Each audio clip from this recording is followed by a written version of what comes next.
Today we actually have to get into YouTube, but talking about RM and what happened there and why, that's very exciting. We also need to get into the Come Back to Me lyrics. People say that it might be about a specific idol, specifically one that RM has had a dating rumor with before. And then we have Jennie from BLACKPINK going to the Met Gala and getting a lot of hate and what that is about. So hey Dumplings, it's Dave. Decide hate it or not, make sure you're subscribed with the notification bell on. Make sure you join us fangirling on Patreon with some free content on Saturdays now, and let's go.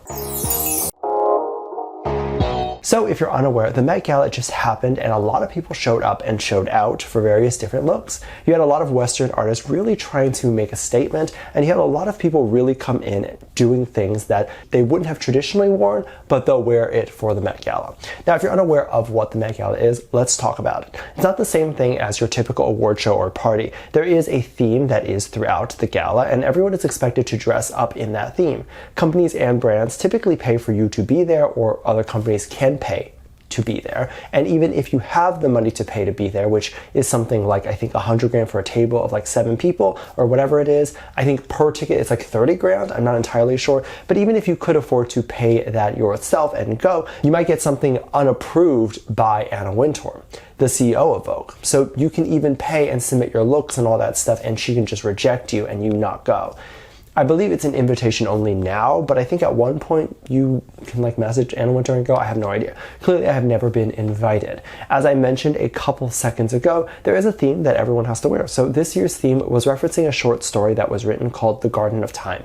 The short story talks about the Costume Institute opening up and it being about a spring awakening, if you will. So you saw a lot of people coming in with these more floral patterns and things that represent that. Now, as far as I'm aware, there were 2 K-pop stars that were there. I'm not entirely sure if there were more, but the 2 people that were there were, of course, the group Stray Kidz, and then we had Jennie. And if you've been with me on this channel for a while, you know that I have talked about either one of the groups or the solo artists, and I've referred to them in a very positive light. And I do like their music, and I do like each of them individually.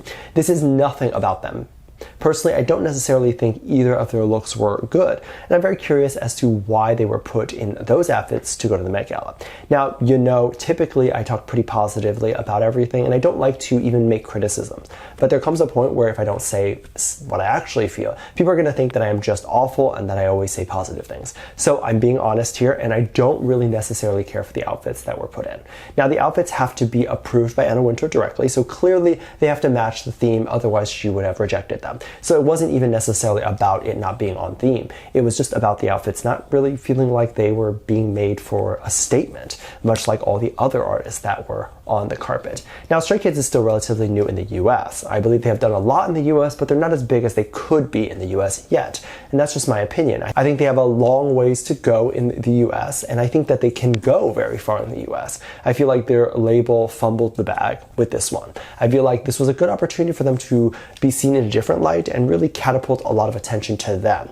They have worn a lot more outfits that put a bit more of a statement. They could have worn crop tops. They could have worn all the things in which they had done before in their past outfits for stage. They could have done this on the red carpet. If you're not aware, they had this black jacket on them and then they took it off and it showed the outfit that they were going to wear for the rest of the gala. Now, Jennie's outfit was a bit interesting as well. I did like her outfit, and don't get me wrong, I like Stray Kid's outfit as well. I just don't believe that it was the right outfit to wear for the Met Gala. Jennie's outfit, I think, was supposed to represent running water, and that was kind of cool. I think that it was a little bit different, but I do think a lot of Korean creative directors are scared to step out of the ordinary. I think when they're going into a new country, I think what they're trying to do, or what they're more focused on doing, is to not get resented by that new country. I think they feel like their time in this country is very limited and borrowed, so they don't want to make a lot of noise, whereas a lot of Western celebrities who are in the space already are going to want to make more noise because it's not like they're going to get kicked out of the industry. However, the thing about American award shows and the thing about American events is these are the perfect times to make a statement. It's the perfect time to make a splash, whether that is good or positive. American celebrities and American public figures don't really care about bad or good press. They care about about the press in general. So if it's good or bad, as long as people are talking, they tend to want that. I also think that for a lot of Korean award shows and Korean events, there are set rules as to what an artist can and can't wear. And so they tend to follow those rules because they might feel like the US would have specific rules. However, Doja Cat literally showed up in a bath towel. So if that doesn't tell you that the US and their events really have no rules, then I don't know what else to say. Both people and groups look amazing. They both looked fantastic, and every single person looked amazing. It wasn't just the right outfit, in my opinion, for the event like this. Like, I really feel like this was a big opportunity that they could have taken to generate a lot of press for themselves. Should they have worn something either a little bit more controversial or something a little bit more risque? Now, before I get roasted or whatever, I do want to say that there is, of course, a reason that Stray Kidz and Jennie wore whichever outfit that they wore. Because Jennie, I believe, is working with a more boutique fashion designer in New York. And then I think Stray Kidz was working with Tommy Hilfiger for the look that they had. So of course their looks are going to be a bit more conservative and less risque, right? But these specific brands should have gone all out for these specific idols. And this is no hate to the group or the artists themselves. I'm specifically targeting these specific brands that have decided to not go all out. And of course, instead make their ambassador not as memorable in this event. And I hate saying stuff like this because obviously to me, they're memorable. No matter what they do, I'm very excited that they're doing that. But in the grand scheme of things, when you zoom out, who are they going to remember more? Most of the press right now is over the fact that Doja Cat wore a towel to the Met Gala. That could have been Stray Kidz. That could have been Jennie that would be getting all the press. It was also very interesting when recently we saw RM was being reposted and retweeted by YouTube Music. It was very excited, and basically what happened was YouTube Music stated that they were excited for the release of RM's new album, Good Songs. And even that RM was going to be releasing, I think, a film that he was teasing.